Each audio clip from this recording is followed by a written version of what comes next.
Welcome to the Man Cave Podcast. This is your escape for real, unscripted conversations about sports, hobbies, life, and storytelling. No scripts, no forced takes, just Man Cave talk. Now, here's your host, Dan Kasper.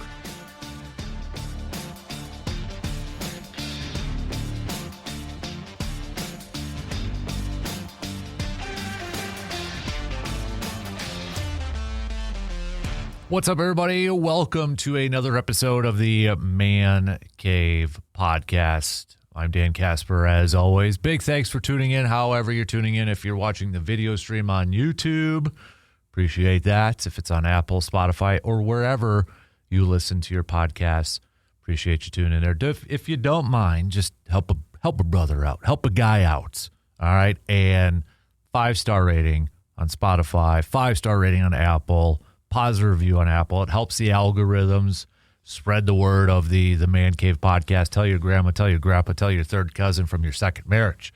Share it on your socials, all that good stuff. All right. So, got a couple topics I kind of want to dive into on this episode of the podcast. And I think first off, I want to talk a little bit about, we're going to talk a little football. And, we got the Super Bowl coming up, which we'll do some picks, and we'll do like a Super Bowl theme episode of the podcast a little bit later on when our good buddy Brandon Berg is with us and such. So we'll do that a little bit later on, but also this week, Super Bowl week, okay? You got a thing called the Pro Bowl games, and this has definitely come under fire, not only for this year, but for many, many, many years as of late. And it's a joke now. I mean, no offense, I'm just trying not to pick on guys like Shedeur Sanders and Joe Flacco, but I mean, for crying out loud, do I consider them as Pro Bowlers? Not if we still view the Pro Bowl as this accomplishment for having a great season. Now, I grew up watching the Pro Bowl in the 90s, and I loved watching the Pro Bowl as a kid. I looked forward to it. I looked forward to seeing my favorite players from my favorite team, the Packers, wearing those blue NFC jerseys with their Packer helmet, watching the game and seeing, because everybody's got the blue jersey, so you're just looking for that yellow helmet to see who's out there. I enjoyed it. It was still a good game. Now, we don't have the game. We have the flag football game, and we have like the activities of dodgeball and all this sort of stuff and obstacle courses and whatever. And one of the questions is, well, what the heck happened to the Pro Bowl? Why is it the way it is now? And I think it's probably for a couple reasons or a few reasons. One, I think now you have teams that are so worried about their star players getting hurt in a meaningless game. So you have players kind of backing away from that. They don't want to participate in it. And then, it got to a point where it's like no defense and such, just chuck it up. It's kind of like the NBA All-Star game at this point. And I think the other part in it too is, well, the NFL sees an opportunity to make some money on something. They're going to try to do it, and I think they got a little greedy with that. Taking it out of Hawaii, too, I think was part of the issue for players. It kind of ruins the draw for players. I was reading some stuff from some writers and people in the know who used to go to it, and they would talk about, like Peyton Manning would hold courts by the pool in Miami, and these players would go and just kind of, listen and pick the brain of one of the best to ever do it. And I think the NFL kind of got a little greedy with it, started to move it around and such, and started to, change dates and that, and it bit them in the butt, essentially. The Pro Bowl that we have, if you're my age or even older, the Pro Bowl that we used to know and that we used to love is gone. It is never coming back. However they try to change this thing, however they try to alter it to make it more appealing and that, whatever, things they're going to do with it, it's not going to go back to what it used to be. It's not. And even back when it used to be like the college all-stars or whatever the case may be, it's never going to be the same. And I understand that. Like, I don't want my team to suffer a major injury from a player in a game that doesn't matter where it's going to affect them for the upcoming season. So I understand that. So I get it. So let's get rid of the Pro Bowl games or back up. This is how I would change it, because obviously the Pro Bowl still means something for a lot of players, and I think it's mostly for two parts. One, it's still in contracts, right? When players sign contracts, it's still in their contract that, hey, if you get named to a Pro Bowl, you get a little bonus. So that means something. And I still think it means something for players to have it on their resume that they made a Pro Bowl. There's a little bit, a little bit of a boost in the resume, the legacy part of it. This is what I would do. You could still have Pro Bowl in name. Like, make every year, at the end of the year, have the Pro Bowlers. Select the Pro Bowlers. Select the players that deservedly so need to be, named as Pro Bowlers. Name it the All-Madden team. Rename it the All-Madden team, the All-Madden Pro Bowl team. Something like that, to where it still can be used as an incentive in contracts and an incentive for players where it still means something. Because I'm sorry, but for Hall of Fame resumes, which we're going to talk about the Hall of Fame here in a little bit, but for Hall of Fame resumes, I don't care about Pro Bowls anymore, because it's clearly obvious a lot of the players don't give a crap about the Pro Bowl. I mean, and then you don't even have players from the Super Bowl playing it anymore. I get it. Again, they tried to want to monetize it without having that bye week. Let's have, Pro Bowl before it, leading up to it. So keep it. I would change the name. I still think they're missing out on an opportunity to have an All-Madden team. So why not name it the All-Madden Pro Bowl team? You're still naming the best of the best. I know they have their All-Pro team selected by, writers and that, but you could still do this with the Pro Bowl voting process. Those guys get named to it. And then have, if you just want to bring in players for these type of events, bring in the name players.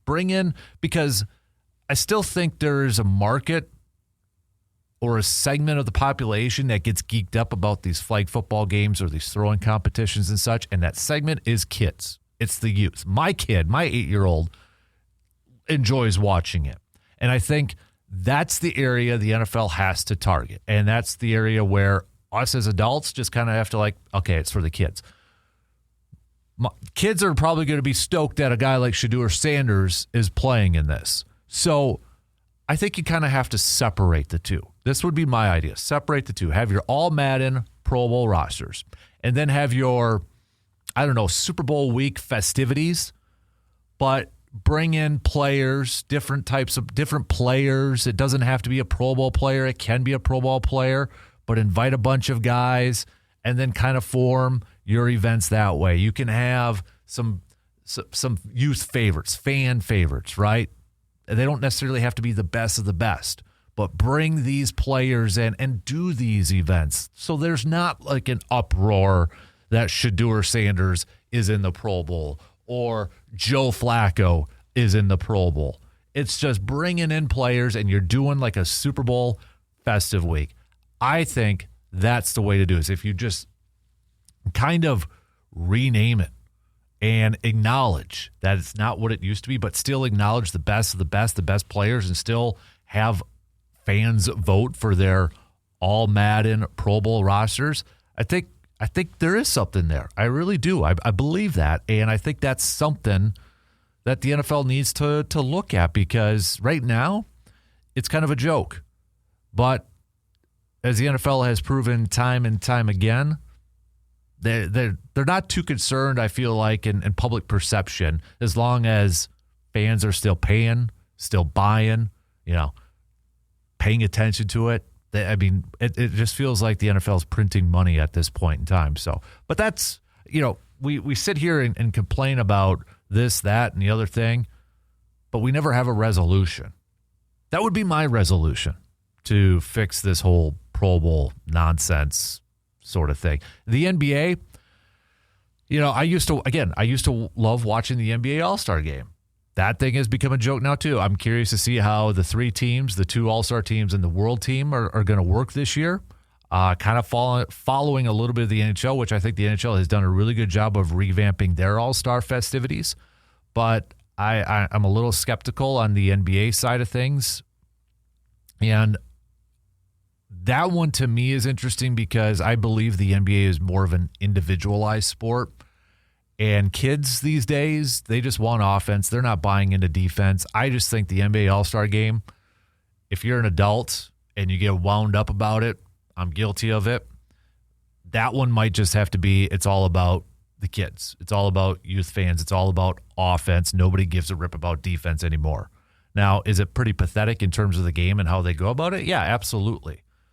Maybe maybe you make it a 3-on-3 sort of thing. Maybe you do a little playground version of it, kind of like, the Uncle Drew movie sort of thing. I don't know, but that one, I think I'd have to take a little bit extra time to figure out how do you change the NBA All-Star Game. Because, again, that one's unique in the fact that it's during the season. And, again, teams aren't going to want their guys getting hurt in these games. I just really hope we don't get down a path where we see the Major League Baseball All-Star Game lose its luster, lose its shine. Yes, they've tinkered with it a little bit.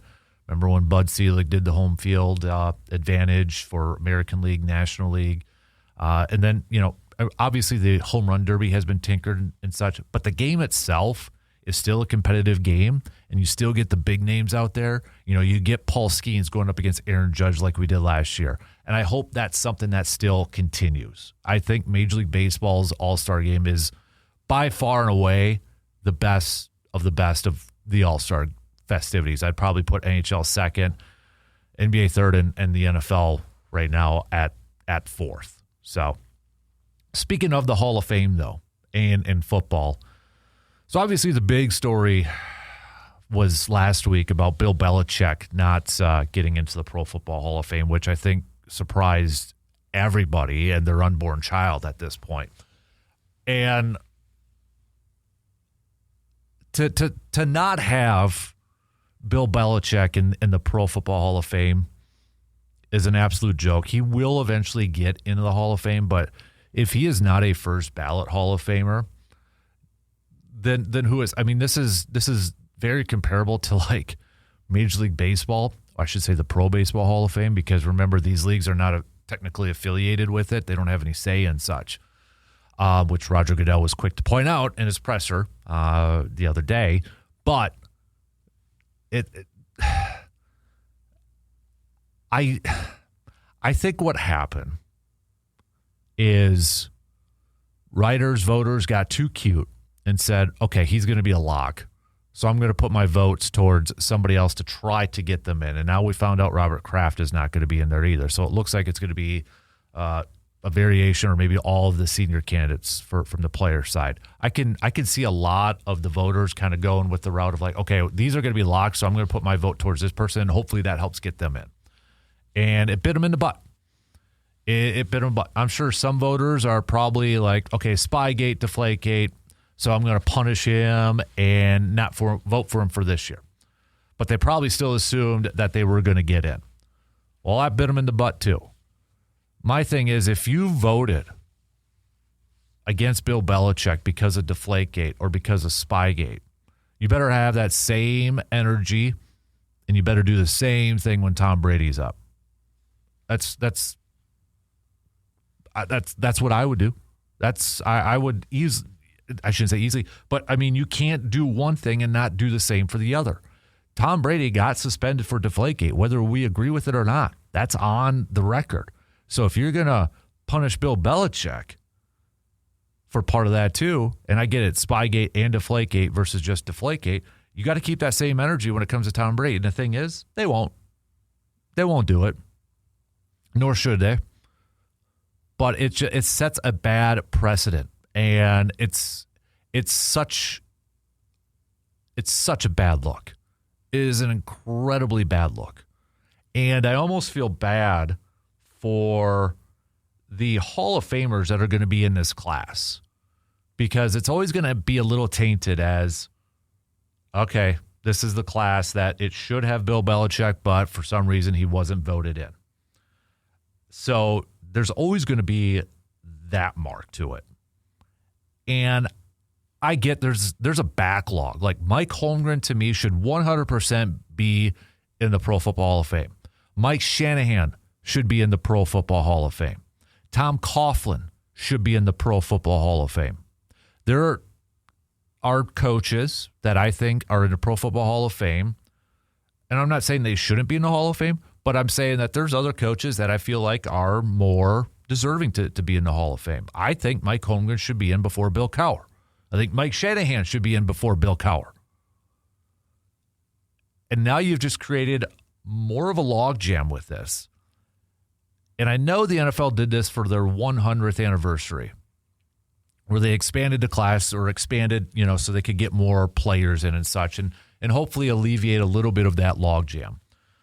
I think they have to do this with coaches and contributors, because right now the process is really hard to get in. When you're combining contributors, coaches, and senior classes like they are now, you're creating a bigger logjam. I'm all about, making requirements very hard to get in and not necessarily making it the Hall of Very Good. And I know the Hall of Fame has been under a lot of criticism lately for allowing a lot of people in with maybe, not quite Hall of Fame resumes, according to some. I know Deion Sanders has been very critical of that. But now you've created such an insane logjam when it comes to contributors and coaches who I think completely deserve to be considered for Hall of Fame at the same level as players, that I think right now you just have to, 1 year, implement a thing for coaches and contributors. All right, vote for as many as you want on this finalist ballot. If they receive 75, 80% of the vote, we're going to put them in. No cap, no number. Let's alleviate this, or let's open up this logjam of coaches and contributors, a ton of them. And then there's even a lot of them who didn't even make the finalist category that deserve to be in the Hall of Fame. Let's do this. Unload that logjam. Yeah, you're going to have a year with a lot of people in there, okay? It's just going to happen. But these people deserve to be in the Hall of Fame. And their work, the longer they go, the more they're going to be forgotten. And they're not going to get the recognition that they're due. And it's a shame, because the Hall of Fame should be about the people that, if you are a Hall of Famer, you are a Hall of Famer, and you should be recognized as such. And we're relying on votes and, numbers. Well, I can only do a certain amount this year, so it's going to have to be next year. Well, then so-and-so is going to be eligible, and then it just creates a logjam. 1 year. I'm talking for the coaches and contributor category. Open it up to a certain percentage. You get this amount of percentage. You can vote for as many of those as you want. You get a certain amount of percentage, you're in. That's what I would do. And I'm looking at this class, too, for 2026, and I'm just going to look at the modern era class, modern era players. I think you're going to have 2 first-time guys in, meaning first time on the ballot, they're going to be in. Drew Brees is a lock. Drew Brees is going to be announced as a Hall of Famer.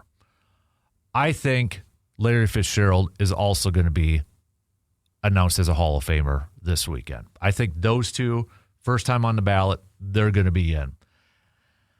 After that, we know Eli reportedly did not make it. Frank Gore, to me, is a very intriguing player. He's got the numbers to be in the Hall of Fame. Okay? But some are going to look at him, was he one of the best running backs of all time? Yes, he's got the numbers. He's got the longevity, that sort of thing. Does he have a Super Bowl? No. He played on some poor teams. Let's be real here. I think eventually he gets in. I really do. I don't know if it's going to be first ballot. So I'm not going to say he gets in this time. I'm going to say Vinatieri gets in this time. I'm going to go Adam Vinatieri. So these are my predictions. I'm going to go Adam Vinatieri for this weekend. Then I'm going to go, I think a receiver gets in. Or I already got Larry Fitzgerald. I'm going to go Terrell Suggs gets in. the longtime pass rusher, linebacker, defensive end for the Baltimore Ravens. And then I know there's a push for Darren Woodson to get in. I'm back and forth between Reggie Wayne and Torrey Holt. I'm going to go Reggie Wayne gets in for this weekend too. So Drew Brees, Larry Fitzgerald, Adam Vinatieri, Terrell Suggs, Reggie Wayne. Those are my 5 picks for the modern era class for the Hall of Fame. So 2 first-time ballots, 2 first ballot Hall of Famers. So Frank Gore, I think, will get in. That to me is going to be the interesting one to watch when the results come through, though. So, all right, my final topic I want to hit up on the podcast, because if you, again, are regular listeners to this podcast, first of all, thank you. I love you. I love you. And just kind of changing it up, being a little bit more of a free-flow podcast and a little bit more of an open podcast and kind of an unfiltered podcast and such. So, obviously, with my kid, Hudson, which, you can see on the Kid Cave episodes of the Man Cave podcast, he's in he's a 3-sport kid right now, okay? Baseball, basketball, football. We're in basketball season right now and such. And I used to be a youth sports director for a YMCA. Okay, straight out of college, that was my job, and I thought that's what I wanted to do for the rest of my life. When I was in college and such, I'm like, you know what? I kind of want to be like a parks and recreation director. I want to make sports available for kids because, yeah, there was sports available for me when I was a kid, but not to the level, and it really was like not well known, I guess, and I just wish there was more opportunities, and really it didn't matter who you were, who you knew, money-wise, that sort of thing. So I was like, I want to make sports more available for kids. So I thought that's what I wanted to do. And I did it for a couple of years. And I loved working with the kids, and I loved that part. But what ruined it for me, what made me want to get out of it and leave it, and I'm sorry, but it was parents, and it was certain youth coaches.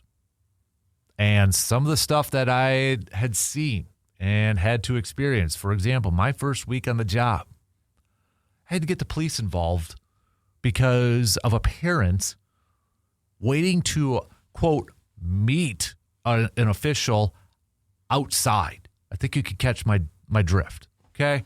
I mean, crazy stuff like that.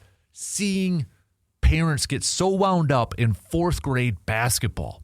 Coaches taking things so seriously in 3rd grade basketball, going about it to win, and breaking up a kindergarten flag football, or I should say, trying to I'll remember this at flag football. I had, it was one of the local football teams.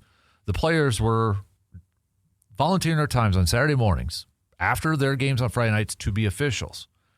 And I'll never forget this. I had 2 of them come running at me and asking them to come over and help them because there was a fight about to break out. And I'm like, okay, kids, I get there, and it's 2 dads, 2 coaches for a kindergarten flag football game, nose to nose, ready to duke it out over a playbook in kindergarten football, over plays in kindergarten football. And I'm like, what are we doing here as a society?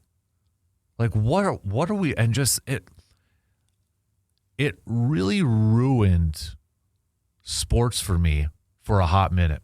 It truly did. And I'm not trying to be over dramatic about it. I'm like, God, I really don't like sports. And I had to get out of it. It was a lot of other reasons too. And it's just like, this isn't for me. This isn't what I thought it was going to be. It wasn't what I thought it was going to be. And it sucked because I think the kids, really, like I said, I loved working with kids and being involved in youth sports, but it was parents, it was youth coaches and such that were ruining it. And now being involved with youth sports again, but with my son and coaching and such, and at times being a parent. I haven't been able to be a parent a whole lot because his teams have needed coaches and such. So I've always, I've been on that side trying to find volunteer coaches, trying to find parents to coach. It's, I've always kind of said too, when I was as that sports director, I said, okay, if I ever have a child, if I'm going to be there at the games, I might as well coach. I understand now wanting to be a parent at times and just taking a step back and being a parent and watching. But at the same time, I also understand why it's very, the issues of finding parents to volunteer to be coaches. So I'm usually coaching one of his teams and such. But it's giving me flashbacks now, being a coach and seeing other coaches and seeing other parents. Almost now 15, 16, 17 years later, a lot of the same stuff. And it just, I'm sorry, but it boggles my mind to see parents, to see adults act the way they do when it comes to elementary grade sports. And I don't know if it's something that happened to them when they were a kid to where this is how they are now. Like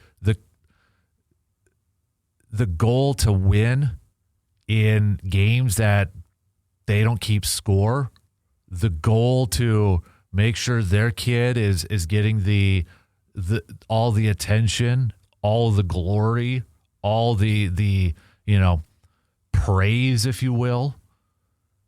I look at this level and I'm focusing on like the elementary grades. I'm talking like kindergarten through fourth grade here, okay? I look at this as this is the time. This is a responsibility. If you are going to volunteer, if you are going to be a coach, a youth coach, basketball, baseball, football, I don't care. I'm not worried about wins and losses right now. I know the kids are. That's all they care about. They want to win. They want to score points. They want to be the next Steph Curry in basketball, and they want to chuck up 30-footers and all that.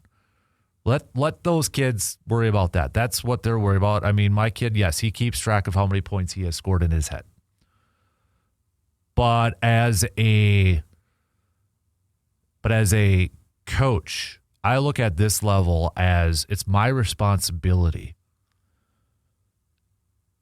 to make sure that these kids want to continue to play sports. They want to have fun, and they want to continue to play sports. When they get older, there's going to be that time where, it is going to be about the wins. The more talented kids are going to play when they get older. That shouldn't be the case right now in elementary school. And it's something I went through as a kid. It affected me so much where it's like, what's the point of playing anymore? Because, I don't have that person's name and there's complete favoritism. And the fact that it's always going to be there, I'm not going to be an idiot and just say that that's never going to be an issue. It'll always be an issue, but it's awful. And to see fellow coaches, fellow parents do this to this day, it's sickening and it's ruining youth sports. It is. And I fear it's just going to get worse and worse and worse as time continues to go. So if you're a youth coach, please, okay, if your son or daughter is on that team and you're coaching like kindergarten to fourth grade, your job is to just make it fun for all those kids. Your job is to make it so that that kid wants to continue to play. They want to continue to get better, that they're having an enjoyable experience. It's not about padding the stats for your kid so that your kid continues to get. Don't pay attention to just your kid. Don't just focus on your kid. I know at times it might be hard as a parent, but if your sole purpose is to help benefit your kid and your kid alone, get out. Don't be a coach. Don't be a youth coach. Be a coach on the side during the, non-practice times with your kid and such. Do the one-on-one stuff. Don't do that with other kids because you are going to ruin it. You're going to ruin their enjoyment for sports. And seeing some of these games, whether it was in football, whether it's basketball or baseball, and seeing the pollution of some of these youth coaches and parents. It's sickening. And even just like parents in the crowd and such. It's, again, I don't know what happened. Did something happen to them when they were getting older and that's how it's affecting them now? But I don't know if training can, I know certain organizations do coach training and such, but even that's a joke at times because people are going to be how they are. I don't think you're going to change them from a coaching standpoint. So it's bugging me. I wish there was a way I could help change that. I really do.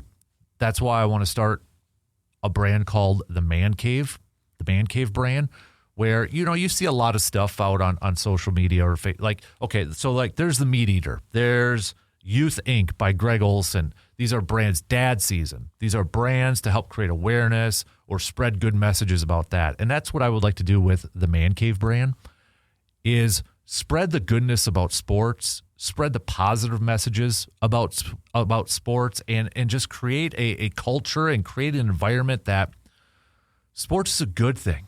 And we got to get it back to being fun. And we got to remember why we loved sports when we were a kid. And remember that as adults when we're coaching our own kids or other people's kids. You know what I mean? I'll talk more about that, the Man Cave brand, at a later time. But I had to get that off my chest too. So, hey, shoot me an email, mancavepodmail@gmail.com. Stories, awesome stories, comments. I'm all about Q&As, questions, all that good stuff. Hit me up, all right? That way I can include it on another episode of the Man Cave podcast, Man Cave Confessions.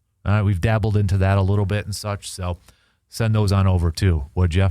That's going to do it for this episode of the Man Cave podcast. A big thanks for tuning in, whether it's on the audio like Spotify or Apple or on YouTube. Until next time, I'm Dan Kasper, and I'll talk to you on the next episode of the Man Cave podcast.